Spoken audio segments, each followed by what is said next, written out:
Hey guys, welcome back. So today we're doing albums 190 through 181. Thanks everybody for your comments on the first video. Hopefully you guys will stick around for the rest of the series.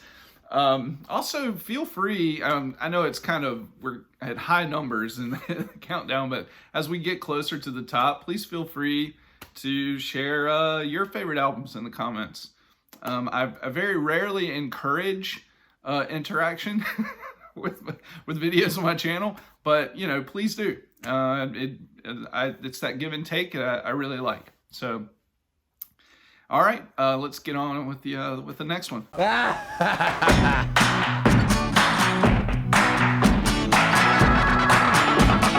Digital gramophone makes no sense.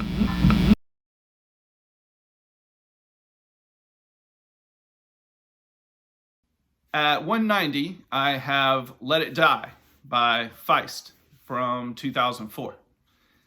I guess the first time that I ever really heard Leslie Feist was probably on Broken Social Scene's second album, which came out in 2002.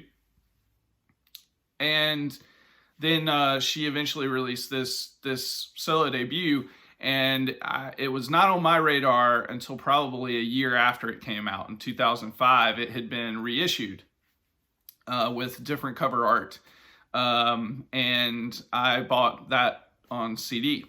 I had never quite heard anything like this album before at the time. At this particular time in my life, I'd heard these certain styles that are on this album, but I'd never heard it blended in this way. There's bossa nova on here, kind of jazz pop, there's folk, disco, R&B, kind of all mixed up in one blend that I'd never really heard before. This was the type of album that, for me, it would send me in search of its inspirations. I would hear a certain song, and I would be like Mushaboom, I would hear a certain song like that, and it would send me looking for like French pop, like Serge Gainsbourg, that kind of era of 60s, 70s French pop. And on top of that, this album it's really sexy at times. Like there's certain songs like Leisure Suite. She does a fantastic cover of the Bee Gees' Inside Out, way better than the original. I like some 70s Bee Gees, but her cover of it is outstanding. Yeah, I mean, it's a sexy album. It's a beautiful album. It's a great album. Definitely one of my favorites from the 2000s.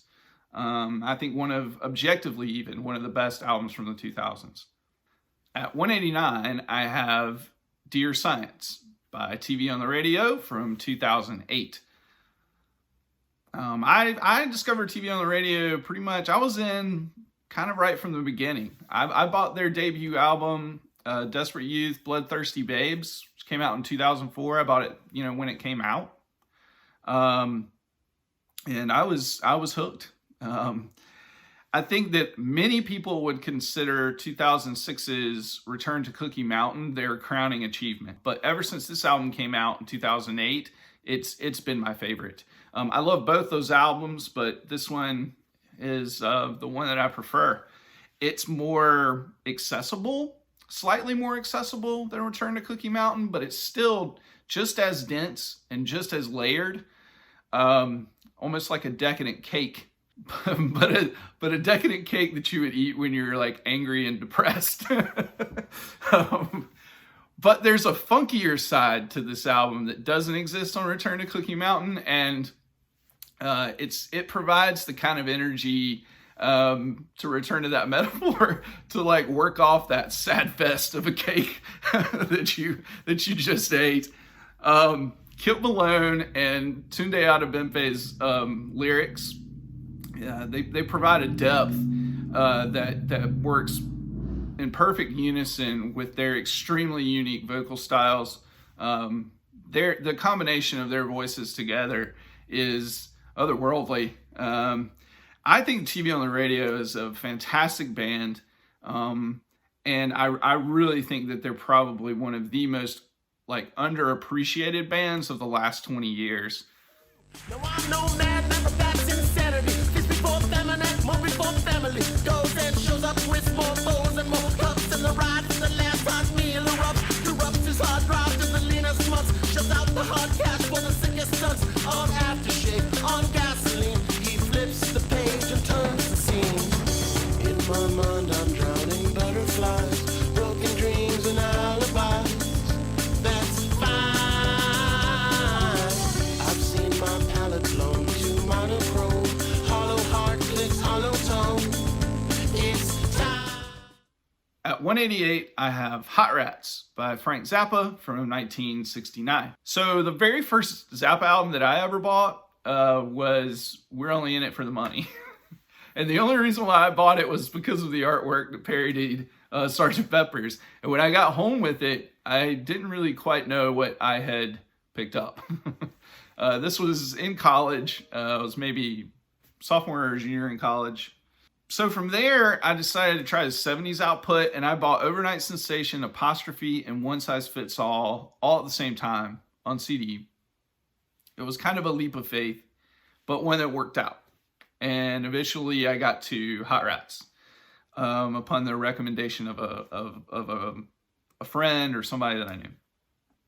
So everybody knows how great this album is. It's widely talked about. I would say the only reason why it's so low on my countdown is that I'm just not the biggest Zappa head. People that are into Zappa are really into Zappa, and I'm more kind of middle of the road. I have always respected him. He was a game-changing genius.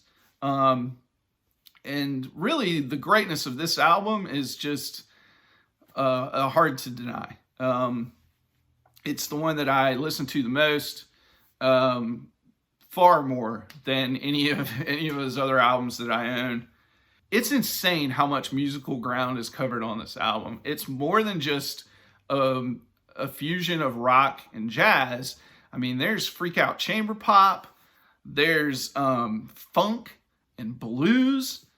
On top of it all, like most of Zappa's music, it's just fun. You know?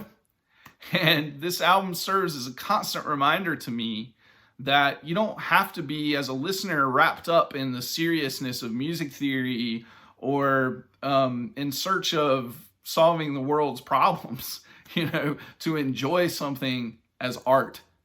At 197, I have Combustication by Medeski, Martin, and Wood from 1998. One of my good friends from high school, Zach, really got me into jazz. He was instrumental in getting me into jazz. He and I both attended, it was called the Fine Arts Center. He and I attended there. It was a magnet school kind of that we went to for half the day while we attended our regular high school the rest of the day. Anyway, he studied jazz guitar while I studied visual arts. So it was this year, 1998, that I came home from college, and he asked me if I had ever heard this album, and I immediately, we went to the record store, and I picked it up that day. This is absolutely brilliant jazz fusion. It's super funky, really, really grooves, has moments that kind of owe itself to electronic music at times, but just in the sounds that they create. There's contributions from DJ Logic on turntables, but these three guys with an organ, a stand-up bass, and a drum kit, they create some wild music on this album. It's incredibly forward-thinking, but also a wonderful ode to the past.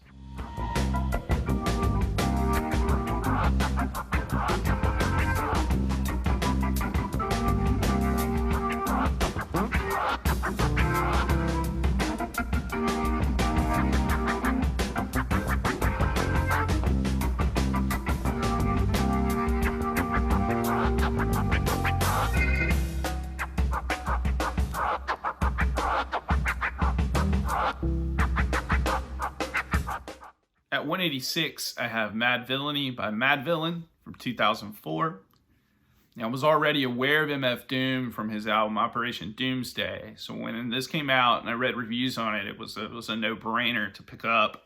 I'd been a fan of underground hip-hop projects like Deltron 3030 and Handsome Boy Modeling School. DJs like Dan the Automator and Kid Koala. I wasn't into everything that they had put out, but I was into certain albums. And, the ones that were more like these thematic, mixes, if you will. And this was very much in that same vein, but it also on another level. This was my first real exposure to Madlib that I knew of.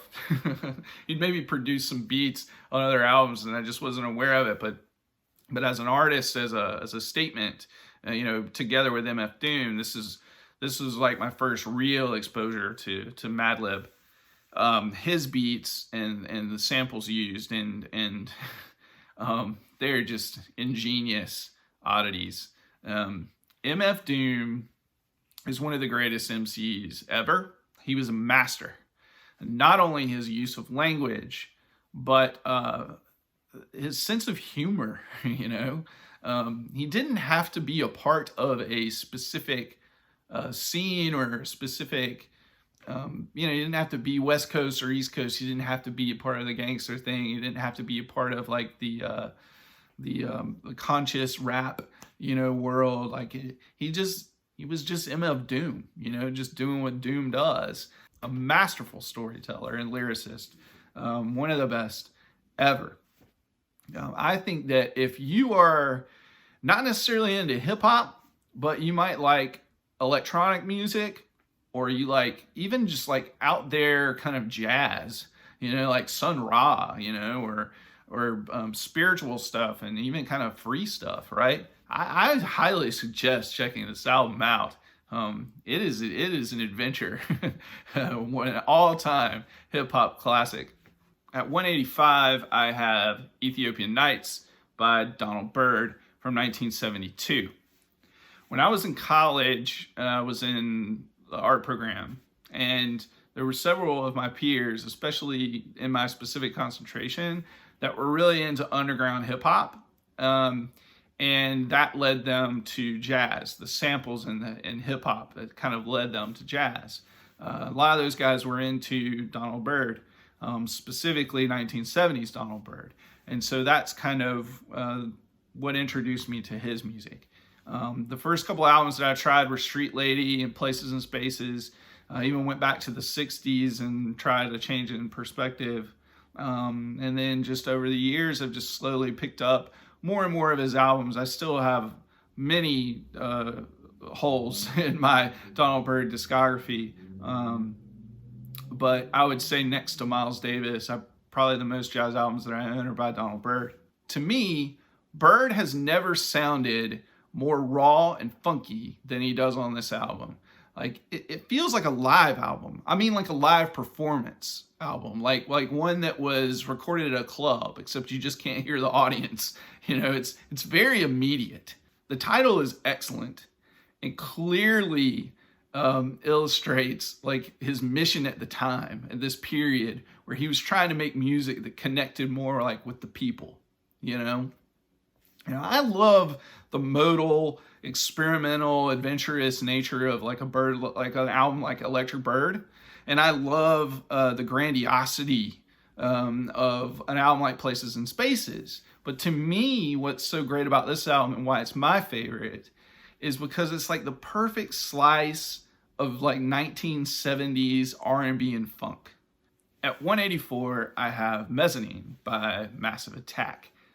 So basically, I got the Massive Attack through Portishead.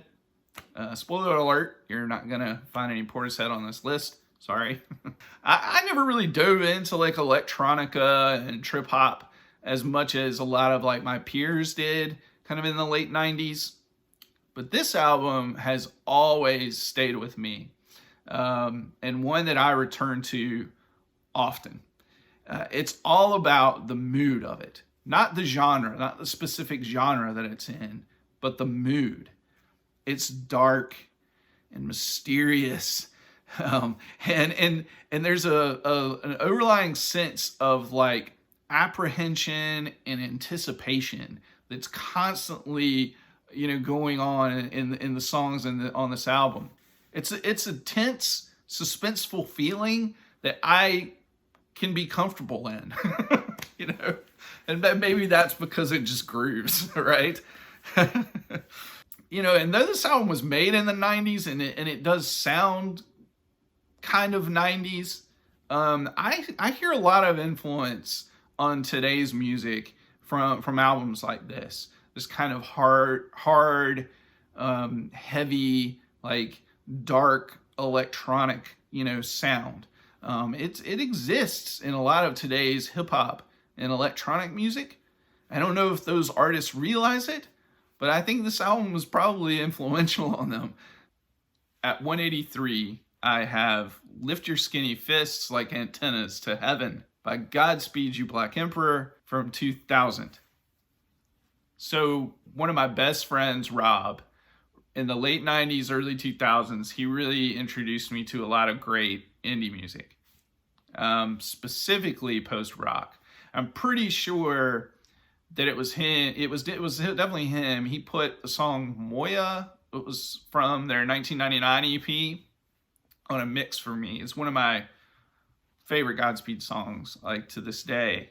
This album is it's an incredible mix of classical music and noise and hard-edged, heavy experimental rock. There's really no way to describe it any better than really its title. I mean, it's as epic as its title is. Lift your skinny fists like antenna to heaven. Is that not a call to arms? Like that's what this album is. And this band was very politically active.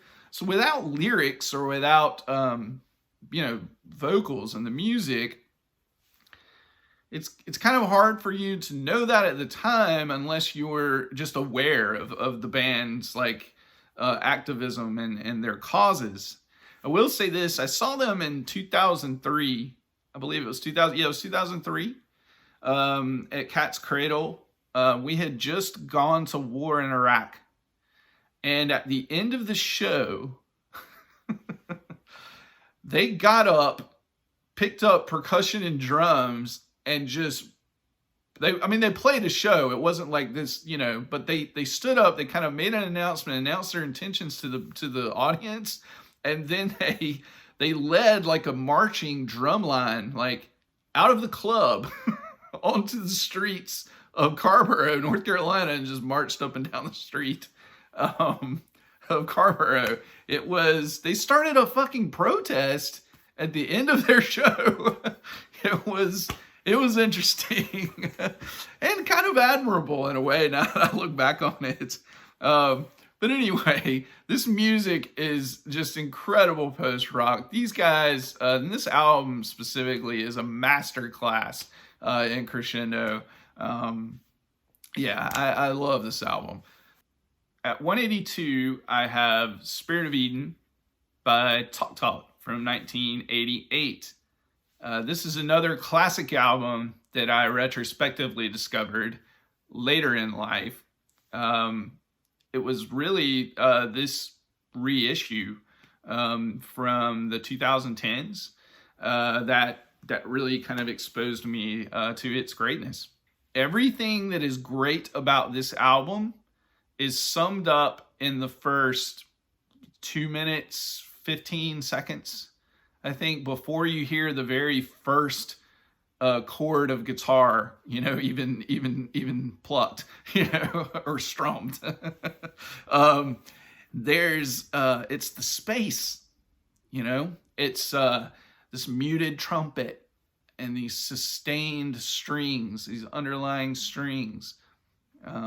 It's the build. That's what makes this album so great. The build. This album requires your patience. It demands your patience. That's a lot. That's a lot to be said for an album that almost kind of like teaches you how to listen to music That's what I think this album is. I still don't think that I've ever really, taken in everything that this album has to offer, but that's another thing that makes it so great. More opportunity for discovery. At 181, I have Paul Simon by Paul Simon from 1972.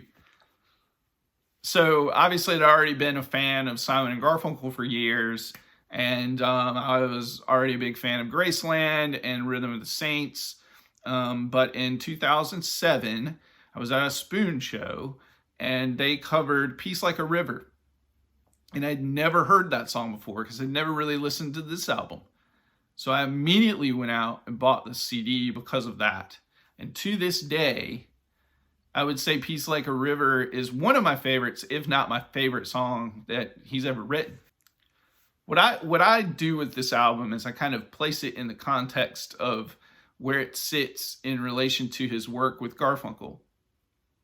I love Bookends and I love Bridge Over Troubled Water. Those albums are absolute classics, right?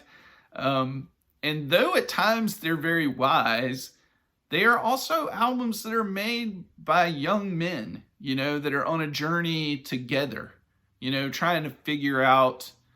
I mean, they were old friends. They met when they were kids, they'd been together for a long time and they'd been on this journey together, and they're kind of figuring it all out. And so it was a year later, 2008, and I had moved to Durham, North Carolina from Charlotte. So not that far away, but I didn't know anybody in that area, that part of the state. And so I left a friend group behind that I was close with. I had just was still kind of dealing with this really messy on and off again relationship with someone.